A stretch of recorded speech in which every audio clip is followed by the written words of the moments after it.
பாராளுமன்ற உறுப்பினர்களாக இருந்து தங்களுடைய மரணத்துக்கு பிற்பாடும் மக்களோடு வாழுகின்ற களுத்துறை மாவட்டத்தைச் சேர்ந்த குமார வெல்கம முன்னாள் நாடாளுமன்ற உறுப்பினர் அவர்களையும், அனுராதபுரம் மாவட்டத்தைச் சேர்ந்த எச் நந்தசேன முன்னாள் நாடாளுமன்ற உறுப்பினர் அவர்களையும், கம்பஹா மாவட்டத்தைச் சேர்ந்த டியூடர் குணசேகர முன்னாள் நாடாளுமன்ற உறுப்பினர்களை நினைக்கின்ற இந்த நாள் மிக முக்கியமான நாள்.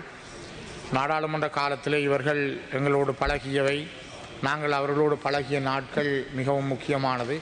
குறிப்பாக குமார வெல்கமா அவர்கள் எங்களோடு மிக அந்யோன்யமாக பழகிய ஒரு நல்ல நண்பர். இந்த நாடாளுமன்ற காலத்திலே அவருடைய செயல்பாடுகள் எல்லோரையும் ஒரு சகோதரத்துவத்தோடு புழங்குகின்ற விதங்கள், ஒரு இடதுசாரித்துவ கொள்கையிலிருந்து ஆரம்பித்த அவருடைய அரசியல் பயணம் என்பது சிறப்பானதாக இருந்தது.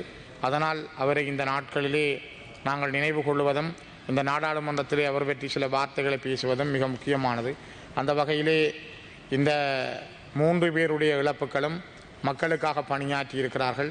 இந்த நாட்டிலே அவர்கள் தாங்கள் வாழ்ந்த மாவட்டங்களில் தங்களுடைய பணிகளை மிக செவ்வையாக செய்திருக்கிறார்கள். நாடாளுமன்றத்திலும் தங்களுடைய சேவைகளை ஆற்றியிருக்கிறார்கள். அதனை விட வெளிநாடுகளில் தூதுவர்களாக இருந்தும் கூட தங்களுடைய பணிகளை செய்திருக்கிறார்கள். இவ்வாறானவர்களை நினைக்கின்ற இந்த நாள் மிக முக்கியமான நாள்.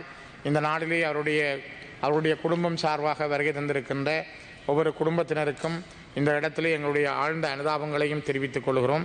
இதே நேரம் எங்களுடைய நாட்டிலே இன்றைய நாள் மிக முக்கியமான நாள்.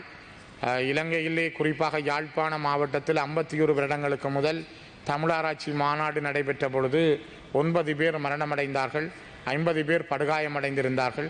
மிக முக்கியமாக 15 வயது மாணவனாக இருந்த வேலுப்பிள்ளை கேசவராஜன், 26 வயசு பரம்சோதி சரவணபவன், 32 வயசு வைத்தியநாதன் யோகநாதன், 52 வயசு ஜோன் பிடலி சிங்மரிங்கம், 53 வயசு புலேந்திரன் அருளப்பு, 21 வயசு ராசதுரை சிவானந்தம், 26 வயது ராஜன் தேவரட்னம், 56 வயது சின்னத்துறை பொன்னத்துறை, இவர் ஒரு ஆயுர்வேத வைத்தியர், 14 வயசு மாணவன் சின்னத்தம்பி நந்தகுமார். இவர்கள் அல்பர்ட் துரியப்பா மேஜராக இருந்த பொழுது தமிழராட்சி மாநாடு இலங்கையிலே நடந்த அந்த யாழ்ப்பாண மண்ணிலே மிக அநியாயமாக கொலை செய்யப்பட்ட நாள்.